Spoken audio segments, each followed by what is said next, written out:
Hingga kini data aksi self-harm yang dilakukan pelajar di tingkat SD, SMPN, dan sederajat di wilayah Magetan, Jawa Timur terdengar semakin bertambah jumlahnya hingga melintasi hitungan ratusan. Namun jumlah data detil jumlah pelajar terindikasi melakukan aksi self-harm kini tertutup rapat di kantor Dinas Kesehatan setempat, kantor Dikpora, juga di kantor yang berkompeten lainnya. Menurut data keterangan yang dihimpun kantor Dikpora dan Olahraga Magetan, banyak faktor pemicu terjadinya pelajar melakukan self-harm. Di antaranya sang anak jauh dari perhatian orang tuanya. Sang anak ditinggal bekerja orang tua di rumah ikut nenek atau saudaranya. Selain itu, akibat anak mendapat perilaku bullying di sekolah atau di lingkungan keluarga dan tetangga sekitar. Ada juga karena putus cinta, mengalami depresi, dan yang lagi tren adalah akibat korban TikTok atau korban gabut. Dunia media sosial saat ini menjadi tantangan mengerikan bagi anak. Dibenarkan Suata, Kadikpora Magetan yang beberapa kali susah ditemui untuk dimintai konfirmasi, pihaknya kini melakukan pendataan dan pendampingan SMPN yang terindikasi pelajar hobi self-harm. Orang tuanya tidak semua ada di rumah.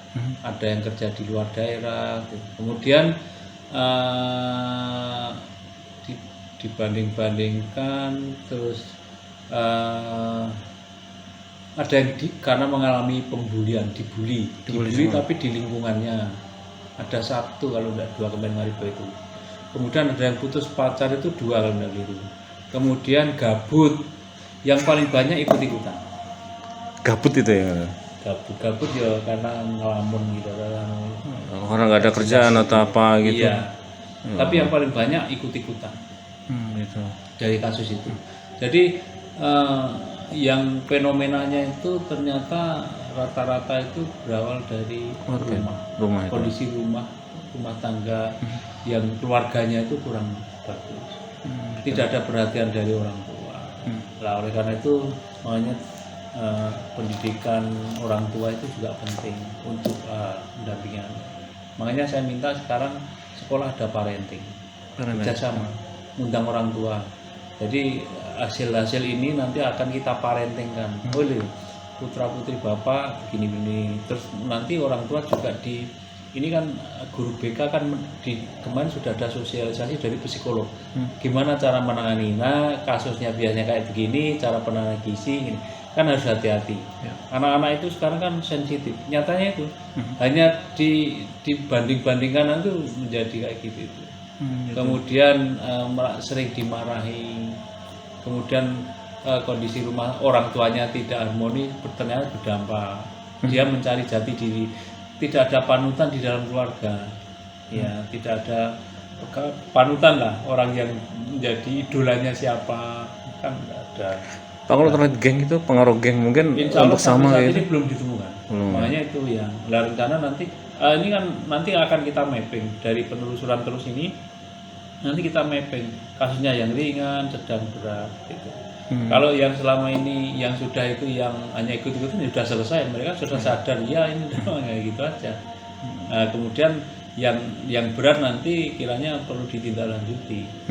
Ditindaklanjuti itu kita sudah kerjasama nanti dengan Dinkes dan rumah sakit. Kalau memang itu stres, kondisi kejiwaan kan penanganan psikiater ya. Beda psikolog kalau psikiater ya. Kalau psikiater kan sudah dokter atau mungkin ahli jiwa gitu. Kita sudah dengan rumah sakit kerjasama nanti insya Allah tinggal data. Tapi ini kan masih jalan. Insya Allah supaya yang penting kita segera memutus mata rantai kayak gini itu sudah tidak dilakukan lagi. Ya.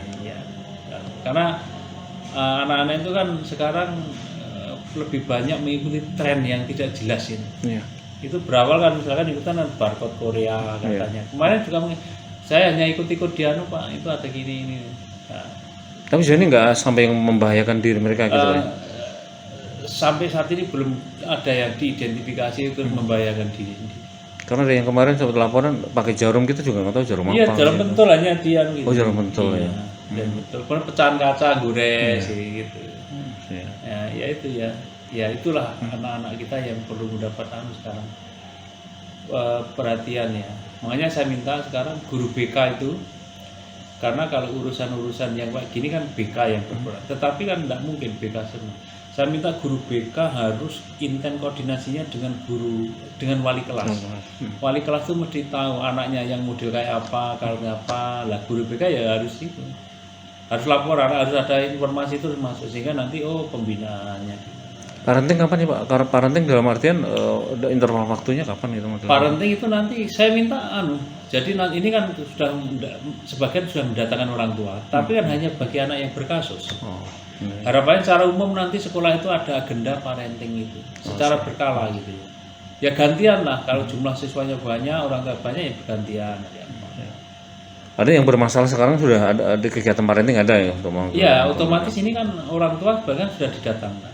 Nah, karena harus hati-hati ya. Nah, kadang-kadang khawatirnya kalau tidak hati-hati orang tua tidak diberikan pemahaman yang baik, malah justru kalau diberitahu kalau anaknya begini sampai di rumah malah diajar.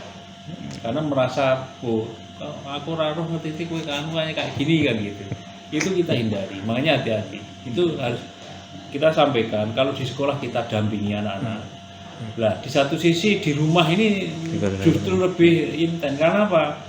Dia ruang geraknya kan lebih leluasa. Kemana-kemana itu orang tua itu harus tahu. Aktivitas anak itu kemana harus tahu. Ya.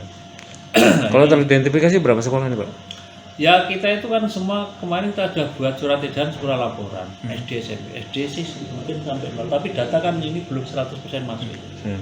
Yang SMP memang di beberapa sekolah ada kasus kayak gitu. Sekalipun ada yang hanya 2, ada yang 3. Nah. Tapi paling banyak di Parang mana itu? Bukan Ngariboy. Ngariboy ya? Ya, Parang juga ada sih tapi tidak sebanyak. Artinya kalau yang sampai berat kejiwaan belum ada Pak ya?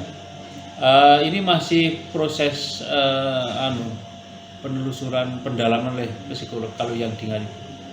Ada ya berarti Pak? Ya ini mungkin belum bisa. Nah, tapi kita sudah kayaknya mungkin ada ya, tapi ini belum kita masih identifikasinya belum selesai. Nanti kalau sudah clear kan kita terus kerjasama dengan Dari Magetan, Jawa Timur, Tim Liputan Pewarta mengabarkan.